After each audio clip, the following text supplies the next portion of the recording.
So very good morning, everybody. Uh, I'm Shine, the Dean of Training and Development of St. Albert's College Autonomous.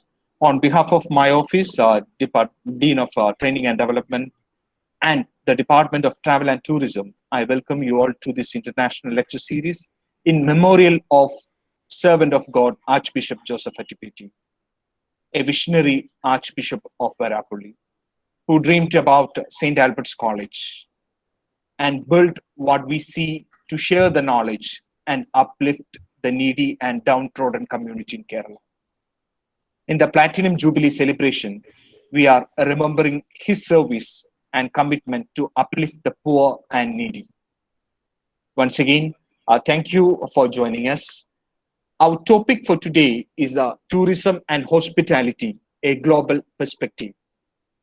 The reason we choose this topic is because of COVID-19 has completely disrupted travel, tourism, hotels, restaurants, and all associated sectors. It has impacted travel and tourism in our beautiful state of Kerala, the God's own country. Yes, the impact of the pandemic has been devastating, but we need to look at the big picture, the bigger portrait. Why the travel and tourism such an important sector, and how does it contribute to the global economy and job creation? What are some of the travel trends our students need to know and to be aware of? And most importantly, for all of you students attending this lecture, how to prepare yourself so that you can be successful in travel and tourism job market. To help us answer this question, we have a world-renowned speaker joining us all the way from the United States. Let me present our beloved resource person for today by saying Professor Dipra is not only a global scholar and an internationally respected expert in tourism and hospitality, but he is someone that the industry looks up for the guidance in every aspect. We are delighted that he can join with us through the Google Meet platform, despite of a 12-hour difference. Professor Jha is a scholarly associate professor in hospitality management and international business at Washington State University, Carson College of Business. He is also the assistant director of the School of Hospitality Business Management. The Hospitality School at Washington State University constantly ranked among the top 10 in the world. A sort of the speaker, a presenter, and a consultant, Professor Dipra advises some of the most well-known hospitality brands in the world. Before COVID-19 happened, he crisscrossed the world to advise the top luxury brands and tourism ministries. He was invited as the first professor in residence at the Venetian Mega Resort in Las Vegas, with more than 7,000 suites and 150 plus restaurants, 2.25 million square feet of event space, and close to 10,000 employees. The Venetian is the largest luxury hotel in the world. Professor Jha has also collaborated with Marriott International, Tourism Authority of Thailand, Oman Tourism College in Muscat, and Jumeirah Group in Dubai. He is a valued advisor to Oberoi Center of Learning and Development and conducts a training for the senior managers of Oberoi Hotels. Professor Jha, welcome to this webinar. On behalf of St. Albert's College Autonomous, we thank you for accepting our invitation to speak us today. Hearty welcome, Professor Jha. Professor Antony, thank you so much for inviting me. I am so delighted to be invited to deliver this lecture, and I can't thank you enough for reaching out to me. Thank you.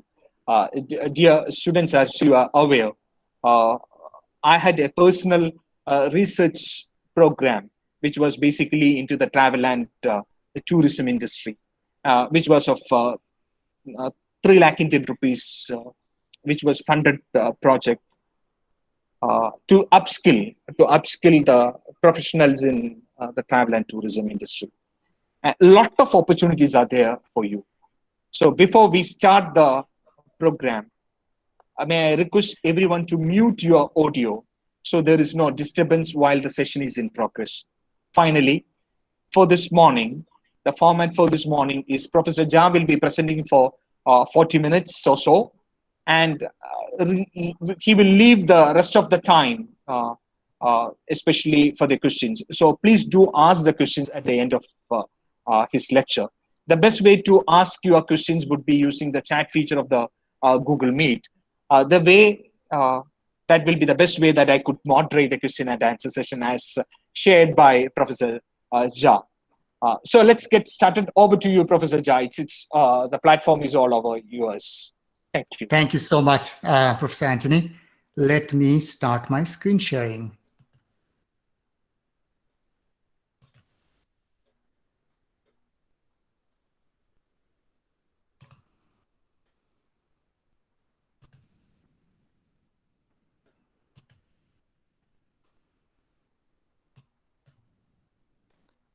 Can you see my screen? Yes, Professor. Okay, perfect. Perfect. So now you can see the full screen PowerPoint, correct? Yes, perfect. Perfect. I love when technology works, it is supposed to work.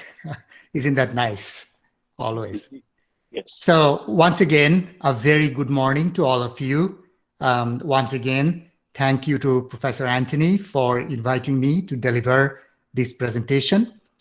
Thank you for joining us. I want to talk to you about tourism and hospitality, a global perspective. But before I talk about tourism, let me tell you a little bit about myself and the work I do. So as Professor Antony introduced me, I am Professor Dipra Jha. I am a scholarly associate professor in hospitality business management and international business at the Washington State University, Carson College of Business. I'm also the assistant director for the School of Hospitality Business Management. My primary areas of expertise are luxury hospitality and tourism strategy. And I have listed my contact information. I know we are only going to be spending roughly 60 minutes or so this morning, but if you want to reach out to me, you can do that via email, which is listed here, or you are more than welcome to reach out to me via social media, LinkedIn, Twitter, Instagram, or Facebook. And I have my handles listed there. So I just wanted to share that information at the beginning of the presentation so that you can write it down and add me or reach out to me. I absolutely love teaching and learning, and I want to show you a little bit about Washington. Washington, the state of Washington, is located on the western part of the United States. To our west, we have the Pacific Ocean. To our north, we have Canada. And so we are home to some of the largest corporations in the world. And I have listed 4 because I am sure most of you have heard the names of these companies. These are all Washington-based companies: Amazon, Microsoft, Starbucks, as well as Boeing.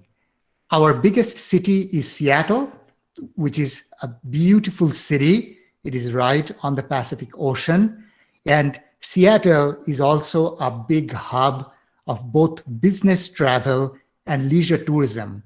Just to give you some insight and context, Amazon alone provides 400,000, that is 4 lakh hotel rooms to the Seattle hotel market every year. So with the COVID-19 and the business travel coming to a halt, you can imagine the kind of impact that's happening on cities all over the world, and that does not exclude the beautiful city of Seattle, which is the largest city in the state of Washington.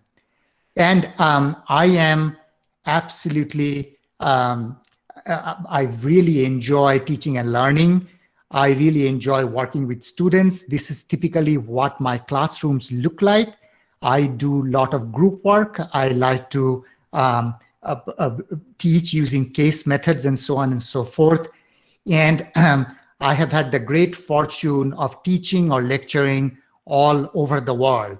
So whether it is delivering a lecture on how to develop a city as a destination here in a university in the Ukraine, or I actually lived in China last year and taught at Hainan University, or I have even delivered a lecture in an abbey, which is now converted into a university. This is the Breda University of Applied Sciences in the Netherlands. It used to be a very old convent, and now it has become a university campus. So it's beautiful to actually, deliver a presentation inside a chapel.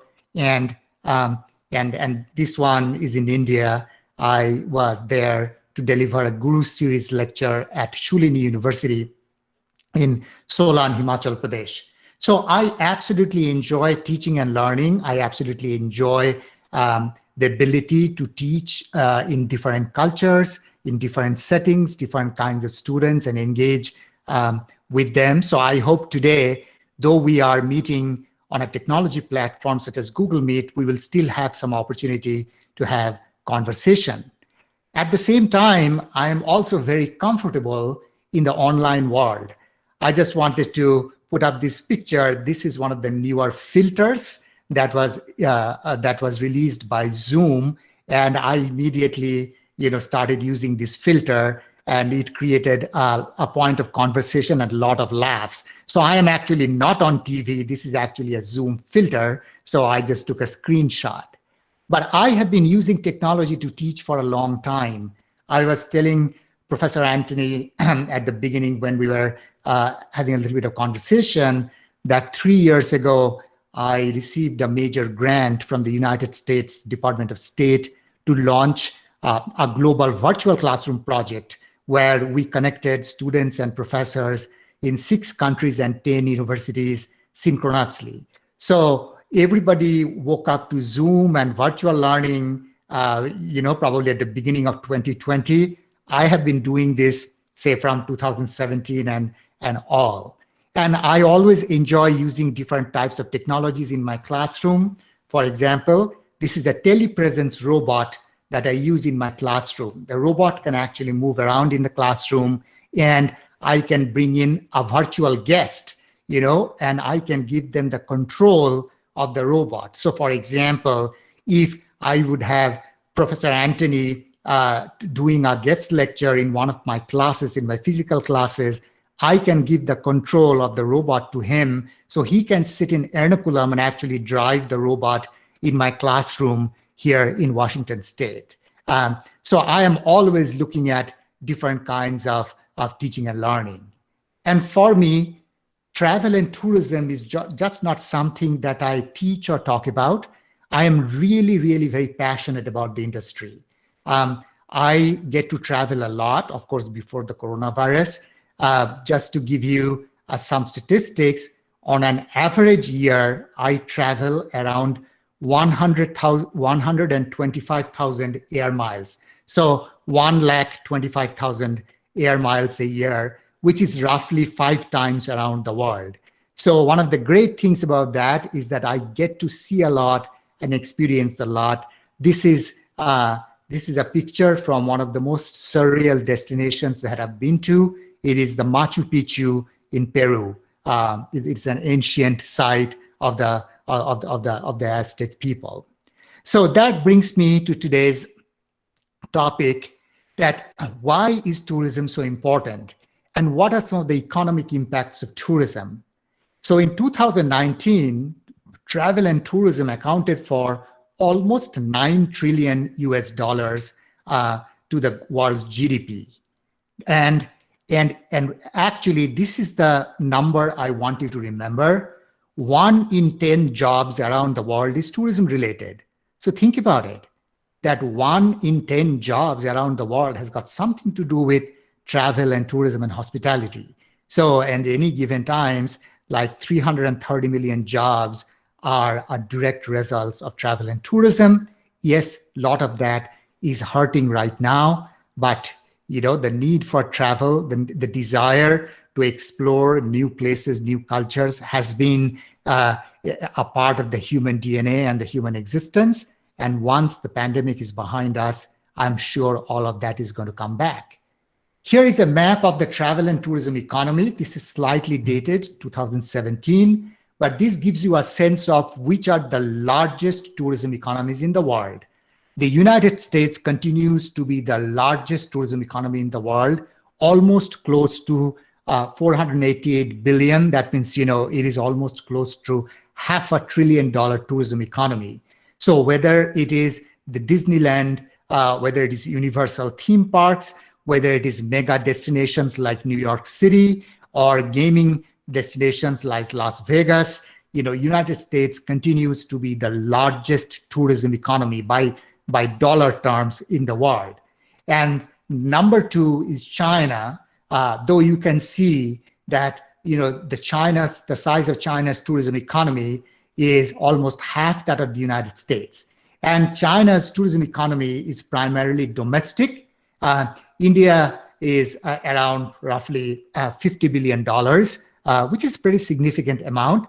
But at the same time, India's tourism economy is largely domestic. More than 80% of India's tourism economy is domestic. So which is great. That means, when the recovery happens, India can probably switch back much more quicker than a country like Thailand, which is so dependent on international tourists.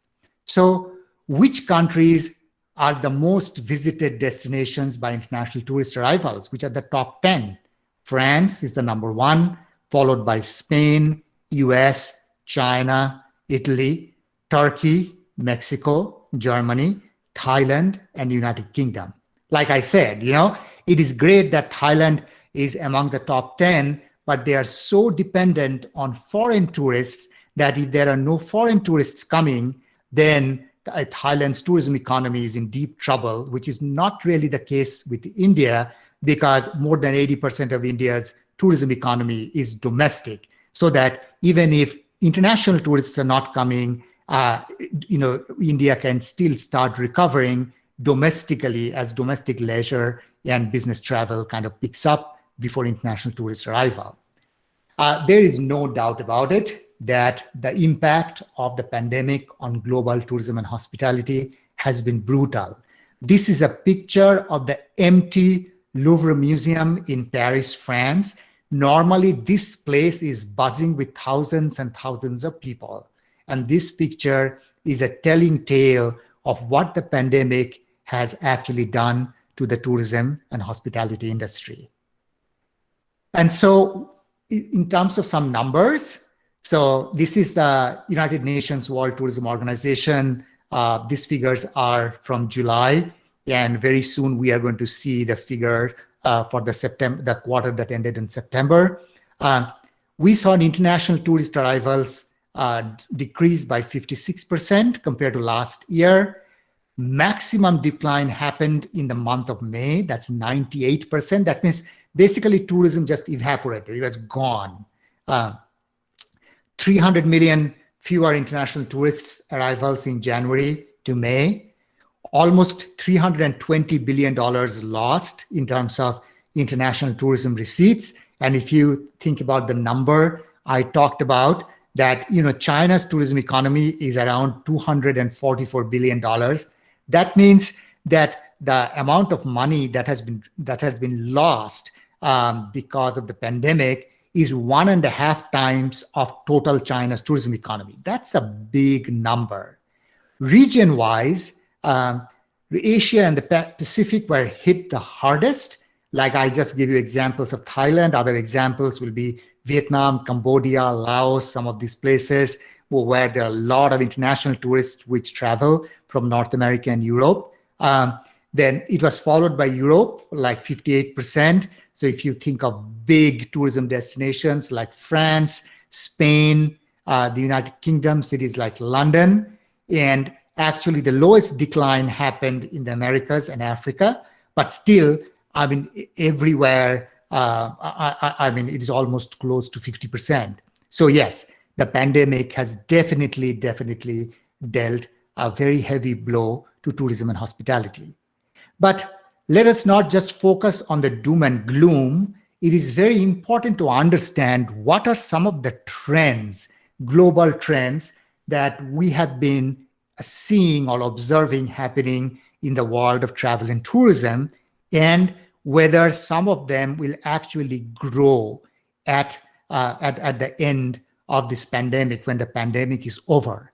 So basically today I want to talk about 7 trends, and when we do the Q&A, you can ask me specific questions about this. So the first trend that I want to talk about is called staycation. Now, anybody in the audience, especially the students who are traveling, attending the lecture today, can anybody tell me what's staycation? You can use the audio so that everybody can hear. What's staycation? Any ideas, any guesses, any thoughts? What's staycation, folks?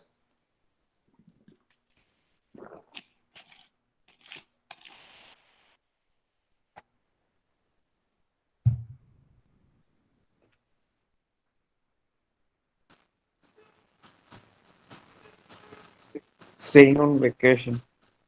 Tell me again. Staying on vacation. Okay.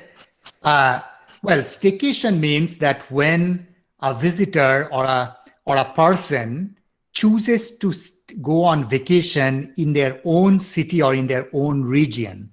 Like, for example, I was reading a report from Taj Group of Hotels yesterday, that many people from Mumbai are actually now doing staycations, 4 days or 5 days staycations to some of the Taj hotels just outside of Mumbai.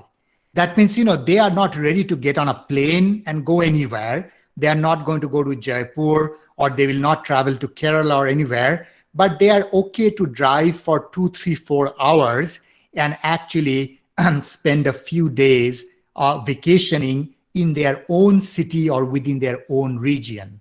Staycation is something that we can call that, is basically a driving distance of say between 200 or 250 kilometers or so. And actually, we are seeing a tremendous rise of staycation with the pandemic, because people are saying that, I am fed up living at home and doing work from home and all of that. I really want to take a vacation, but I don't want to get on a plane and go somewhere. But is there somewhere I can just, take my family, get into our car and drive somewhere, or many hotels within bigger cities are actually now having staycation packages. They're saying, why don't you come spend a few days with us? We will include your breakfast and all of that kind of stuff. So it is basically staying in your own city and your own region and doing a vacation. The next one is glamping. The pandemic has really increased the desire and the demand for glamping.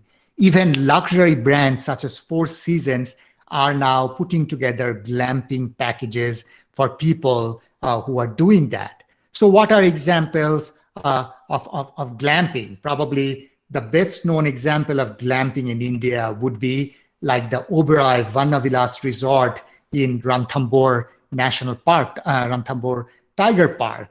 Now, this is so glamping essentially means glamour camping. That means, I want to go camping, but I also want all of the creature comforts of, staying in a nice place, having hot water and having proper toilets and having a proper shower and bathrooms and all of that.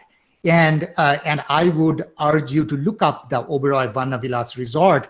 If you are not familiar with this property, you live in these luxury tents, and it is not cheap. I mean, it starts at 1,200 American dollars a night. So we are talking about roughly 1 lakh rupees a night. These tents cost. So it is the ultimate glamping or glamour camping. And there are other examples, I mean, if not that extravagant. For example, the Finlow Hotel in Northern Ireland, where you can actually stay in these bubbles and have a beautiful glamping experience in the middle of the woods. So these are the examples of glamping. That means I still want to actually enjoy the nature. And especially now with the pandemic, people do not want to go and stay in resorts or hotels, which is busy, which has a lot of people. They want to actually social distance. They want to physical distance. And so glamping is becoming a great option for people. And especially in the United States, we are seeing tremendous increase in terms of glamping. So people don't want to go stay in city hotels, but they are very much eager to do glamping. The next trend, which has been growing at least in the last 10 years and so, and the internet has got a lot to do with it, is the solo female traveler. Now, solo female traveler continues to be one of the very high growth areas of the travel and tourism business. Now, there are dedicated travel providers and travel agencies who will actually create or curate travel experiences for the solo female traveler, especially in Europe and North America, where women have become much more financially independent. They are now choosing to travel by themselves. Now, one of the big things about solo female travelers is that research have consistently shown that the number one factor that they look for when they are traveling vacation is safety and security. And unfortunately, because some of the very high profile violence against women that has happened in India, India does not rank very high as a destination for solo female travelers, because this is extremely perception driven, that, how does the traveler value?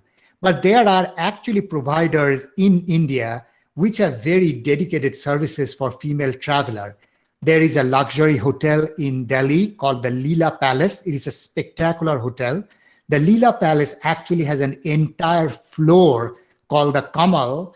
The entire floor is dedicated only for female guests. So, and this is a very expensive hotel. So when the female guest arrives at the airport, they will actually have a female airport representative meet them at the airport. Then they will actually have a female chauffeur drive them from the airport, Delhi airport, to the hotel, where they'll be met by a female duty manager who will actually personally walk them to their room. And that entire floor, only female guests stay on that floor. So the butlers and everybody are women. So even in India, there are dedicated services like that. But this is definitely for those of you seeking a career in travel and tourism, watch out for this segment, because this is a absolutely growing segment.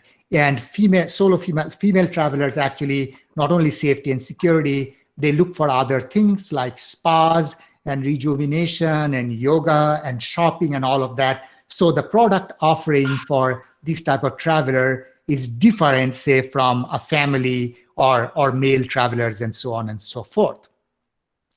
The next one is food tourism, or what we call locavore.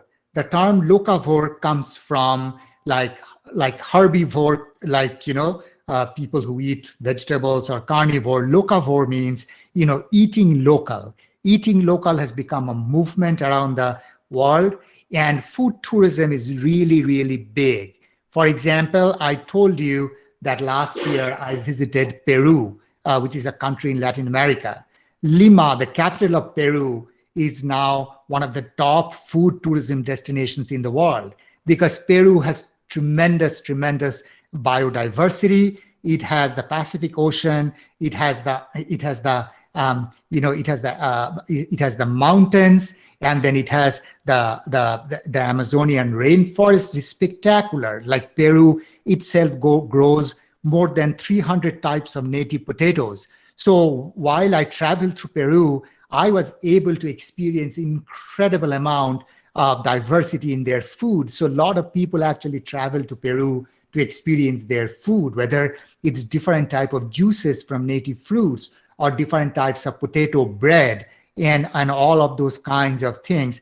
It is just fascinating. And also, you are deeply immersing because food is so culturally contextual. So you are immersing yourself in another culture through food. And here I'm showing you examples of, say, a 5-star dining, but equally attractive is the street food. It's just like, different parts of India have such a wide variation of food. I mean, whether it is golgappas or whether it is kati rolls in the east and other kinds of stuff. So I'm just saying that food tourism is absolutely huge. I mean, there are a lot of tourism products now built around food. And if you actually take it a little further, like the state of where I live in America, Washington, it is the second largest wine producing state in the US after California.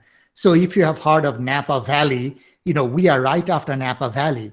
There is tremendous amount of food tourism around wines. I mean, how do you pair wine and food? That's huge. People will travel to places like France and Italy and Spain to actually discover some of this culinary heritage, pairing food and wine and so on and so forth. So food tourism is a trend, definitely watch out for. And I believe India has tremendous opportunity to position itself as a food tourism, especially like states like Kerala, which have historically done a phenomenal job in terms of promoting itself as a tourism destination to highlight its culinary heritage and diversity. The next one is authentic or bespoke experiences. Authentic and bespoke experiences means that are there experiences that are not available anywhere else, but is only unique to a place or to a particular destination.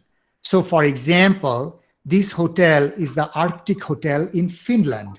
You actually get to stay in these glass igloos. And what happens is, as the guests are lying on their bed, they're looking through the roof on the glass igloos and they are seeing the northern lights or the aurora borealis. So this is an example of an authentic experience which you will not get anywhere. This is something very, very, very unique to this part of the world. It is magical, is absolutely, absolutely fascinating. Another example of an authentic experience will be the Giraffe Manor in Nairobi, Kenya. This is a hotel which is also a conservation center for the endangered Rothschild giraffes. And yes, this is not Photoshop. You can have breakfast with giraffes. So it is very, very, very unique hotel. So one time I was actually doing a workshop with managers of Oberoi hotels in India. And I just showed you the picture of the Oberoi Vanavilas, and I joked with them, please do not try this with the tigers, because then the guests will be the breakfasts. Nobody will be eating, breakfast with the tiger. The guests will become the breakfast. So as you can see, these are examples of actually bespoke or authentic experiences that is not available everywhere. It is very unique to these destinations, whether it's Finland or the Giraffe Manor in Nairobi, Kenya. And the other trend to look for, especially as part of the pandemic, is what we call unplugged tourism.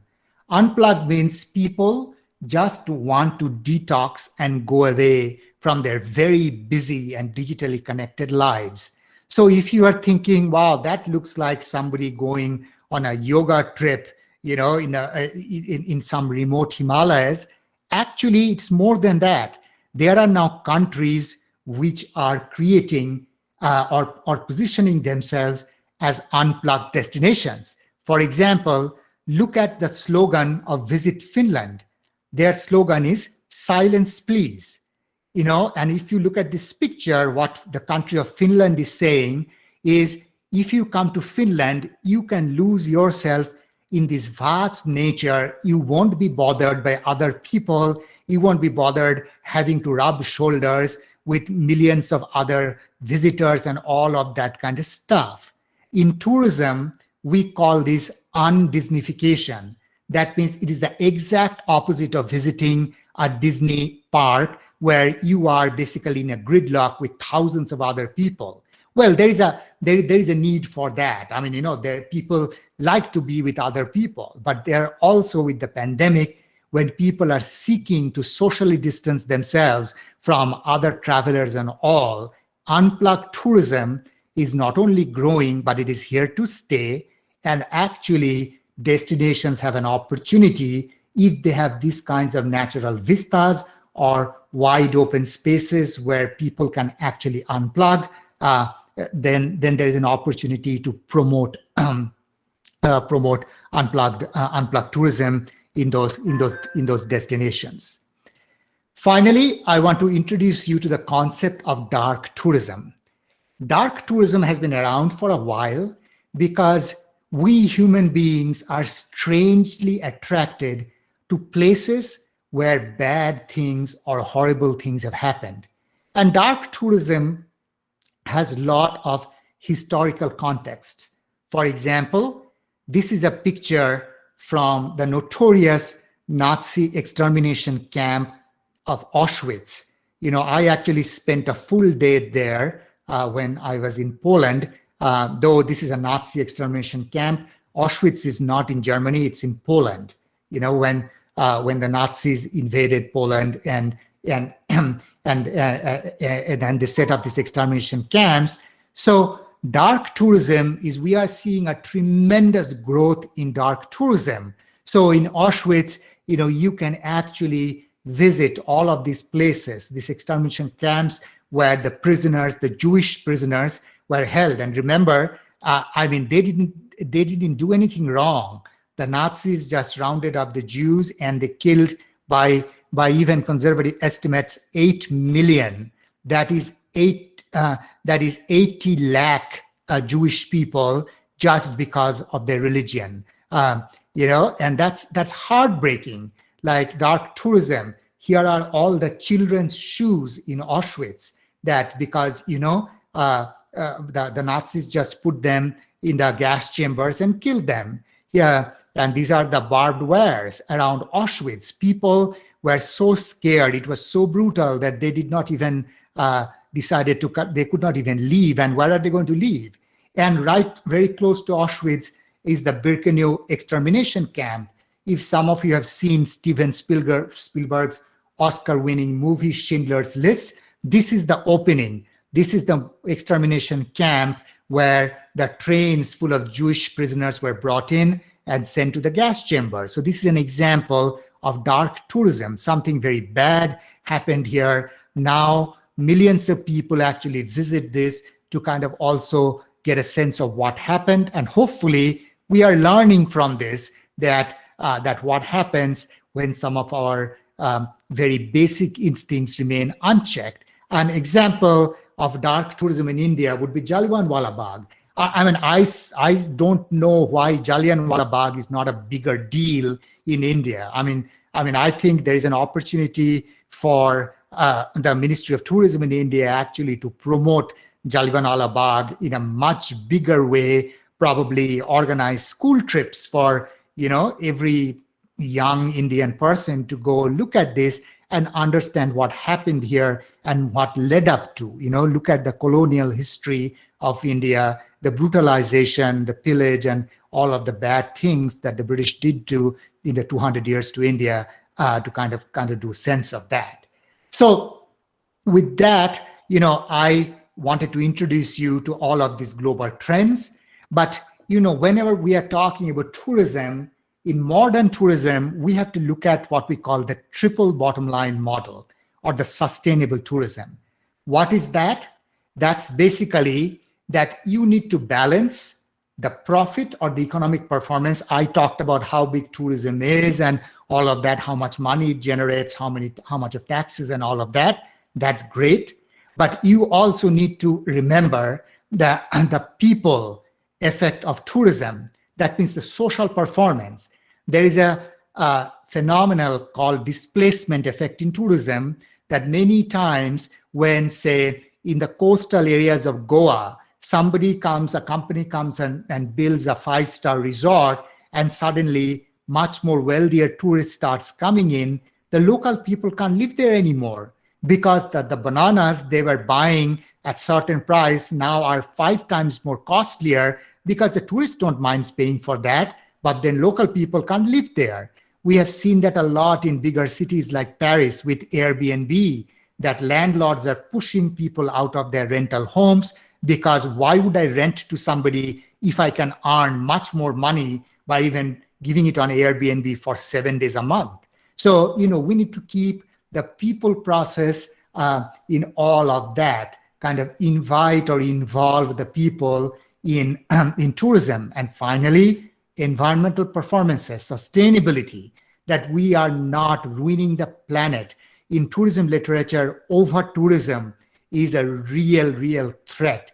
Cities like Venice in Italy, the population of Venice is only 55,000. More than 30 million people visit Venice every year. I mean, the cruise ships that dock in Venice, they are continuously discharging the effluents and the sewage. If you ever travel to Venice, Italy in the summer, the whole city smells like a sewer drain because, it is so polluted. And actually now, because of the pandemic, there is no over-tourism. The canals of Venice are absolutely clean and you can see the bottom. So bottom line is that as you are learning about tourism, just don't look at the profit or the money or the income or the taxes. It is very important to look at and balance the people and the environmental practices. And when you balance all of this, that's when we get the sustainable tourism model. So I have talked a lot about trends in tourism and the sustainable tourism model. I want to switch gears now and talk a little bit about the future of hospitality careers. And this is primarily for the students joining us today.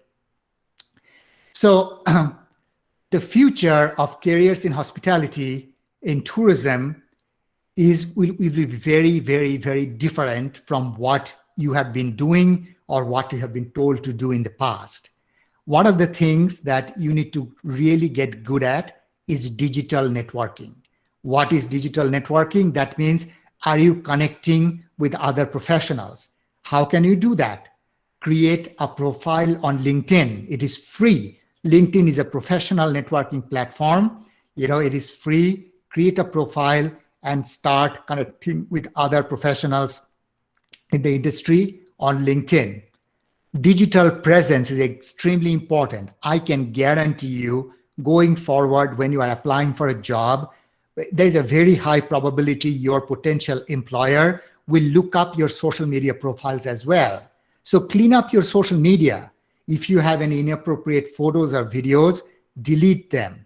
One of the things that I am actually pushing my students to do is create a video resume.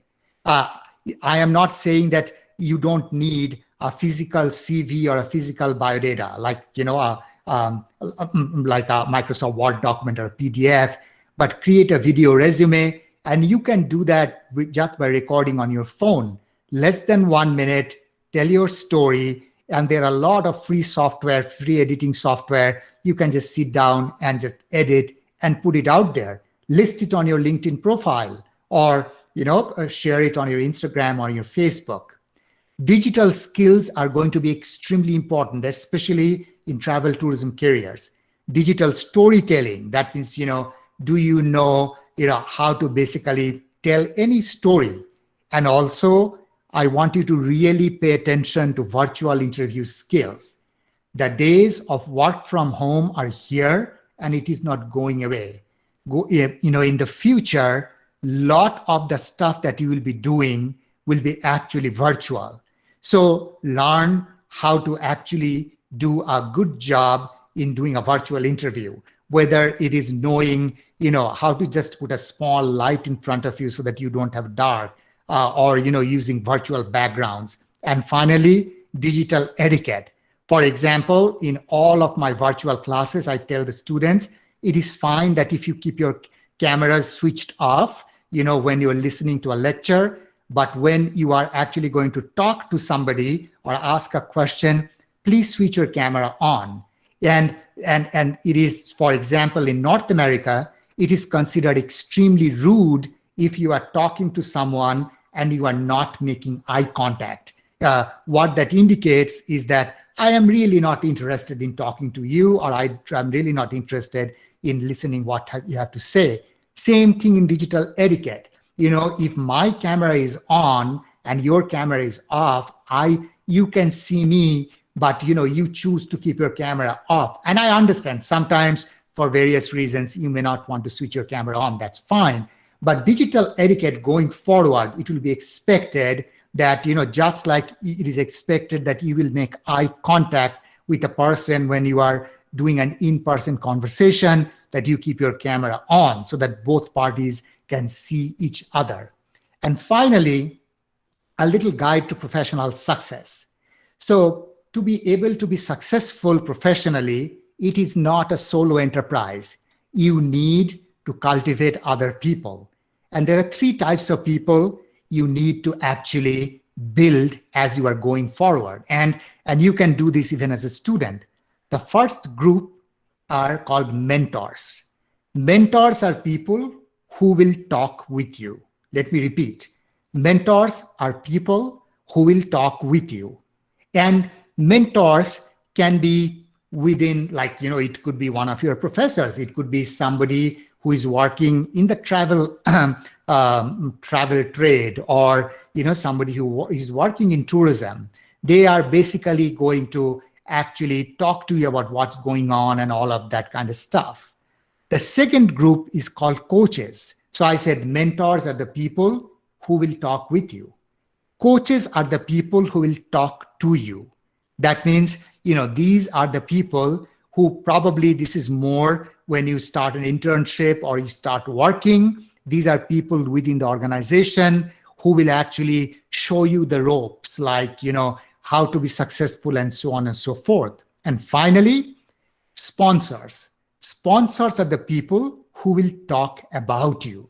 That means, if you are, of course, you have to put in the hard work, you have to make that effort, but then you also cultivate a group of people or sponsors who will be talking about you, that how great you are as a professional and so on and so forth.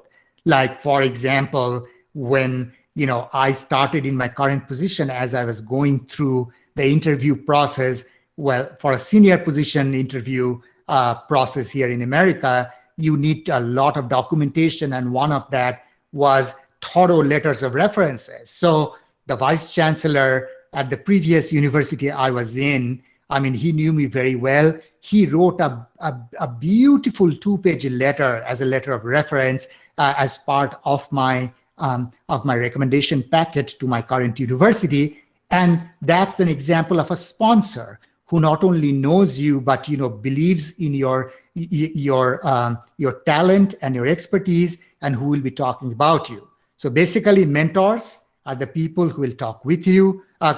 Coaches are the people who will talk to you, and the sponsors are the people who will talk about you. And these are the kinds of people you want in your personal and professional life to go ahead and get successful. So that's what I have for all of you in terms of my presentation. Now, I have talked for almost a little over 40 minutes. Now it is time to open up for questions, and I will let Professor Antony handle that. Thank you very much, Professor Jha. And it was a wonderful presentation. I believe that all the students and the participants have enjoyed your presentation. Dear students, it's the right time to shoot. Welcome, sir. it's a right time to shoot questions to the one of the best renowned speaker as well as an expert in your field. So use the opportunity wisely.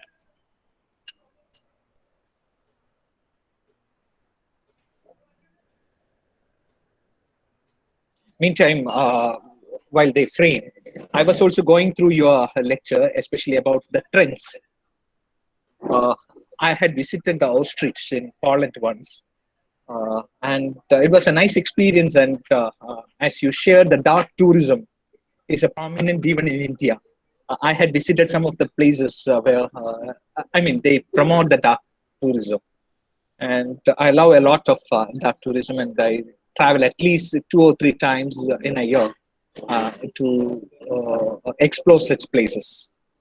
Oh, that's wonderful, and I'm saying that because, because of the history that India has, especially with the British colonialism, there are actually places, and dark tourism is not about jingoism. It is about framing what happened correctly historically and kind of reminding people that these understanding these phenomena or understanding these incidents are important. So thank you for your comment. I really appreciate that. So yeah. And as you have seen in Auschwitz, it's very busy. So it's a busy place. A lot of tourists all the time. So yeah. And just to add your one of the trend that is foodie loco, I forgot the term. Locavore. Local eating. Yes. Perfectly. I'm a foodie anyway. So I love especially the Asian countries street food. And Yes. While we travel to the Maldives, such parts, especially the island parts, the Thai, and such places, even in Hong Kong also. Those are the areas which I have visited only. And Yes. I was actually surprised in the midnight also, the street vendors are up and the taste of the food is entirely different. Right. We had tasted the continent and the other aspects, but yes, one of the students have shooted a question to us, to you, Professor Jha. What are the best higher education opportunities in the field of travel and tourism? That is a question by 6728. Can you identify yourself? Please switch on your camera and introduce yourself so that Professor Jha will also know you. 6728. Yes, sir. Good morning, sir. Good morning. Yeah, I'm named Lucas. I am actually pursuing the work travel and tourism second year on St. Albert's College. Yes, Professor Shah, he was asking about the higher education opportunities in the field of travel and tourism. Sure. There are plenty of opportunities in terms of higher education. So you can go ahead and have a master's degree. If you are interested in more research and academic work, then of course you can go and get a PhD. And I know there are several institutions, even in the southern part of India, that offer both master's and PhD degrees in travel and tourism. There are some dedicated institutions in India which offer higher education opportunities in the field of travel and tourism. IITTM, Indian Institute of Tourism and Travel Management, is one of them. I believe their main campus is in Gwalior, but they have actually campuses all over India now. So there are very many opportunities for higher education in travel and tourism. So I hope that answers your question. Thank you, sir. Thank you for that question, and thank you very much for that answer, Professor Dipra. Any more questions, my dear students?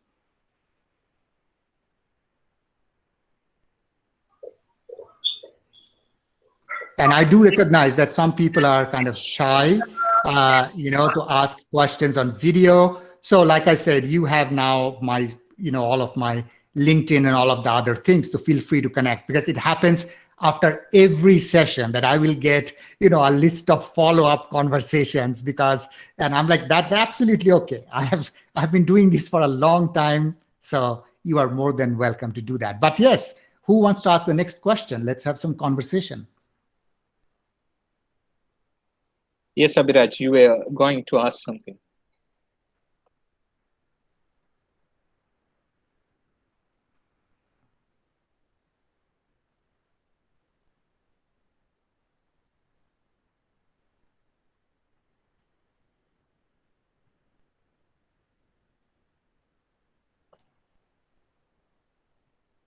Anyone else?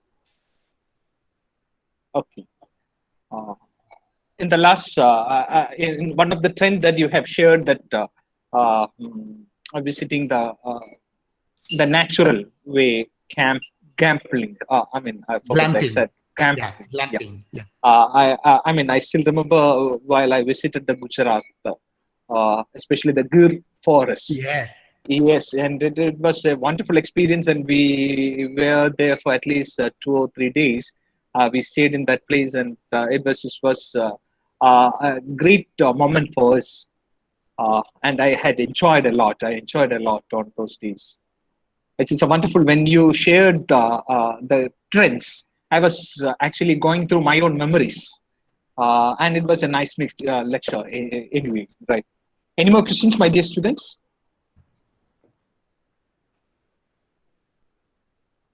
Okay, so I believe that there is no more questions, and it's almost the time. So let me move to my responsibility. This is all we have the time for today. Thank you again to Professor Dipra for joining with us, and also I would like to thank all the participants for attending this lecture. Beloved Professor Jha, good night on behalf of St. Albert's College Autonomous. I know that it's bedtime for you. At least now it will be 9:30 plus, 9:30 p.m. plus. I wish you a good health and safety. And all the registered participants, you will all receive the participation certificates within the 3 days. And dear students, please be safe. And it's the pandemic, and we have a lot of cases reporting on these days. So please don't roam around if it is unnecessary. And good day to you all. Be safe. Bye. Thank you, Professor Antony. Take care. Take care. Good night. Yeah. Good day, everyone. Bye.